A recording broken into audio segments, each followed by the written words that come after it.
Hindi bababa sa 40 ang nasawi matapos tumaob ang isang ferry sa lawa sa Zimbabwe. Sa Indonesia naman, isang patay ng masunog ang isang ferry sa gitna ng dagat. Papasada ng UB Express overseas.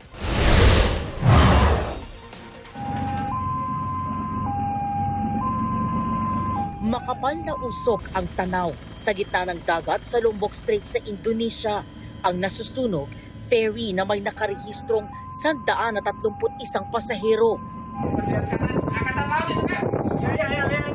Pero sa pagresponde ng mga otoridad, 212 ang na-rescue, kabilang ang ilang nagpalutang-lutang sa dagat. Dinala sila sa ospital. Ayon sa Search and Rescue Agency, isa ang kumpirmadong patay sa insidente. Patuloy pa ang investigasyon sa sanhi ng apoy. Inaalam din kung naging dahilan ng sunog ang overcrowding sa ferry. Tumaob naman ang ferry na yan sa isang lawa sa Zimbabwe. Base sa investigasyon, dahil yan sa malalakas na alon. Ayon sa pulisya, para sa 70 tao lang ang kapasidad ng ferry, pero 120 pasahero ang sakay ng tumaob.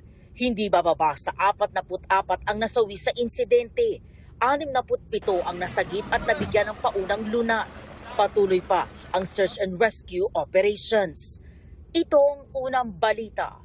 EJ Gomez, GMA News.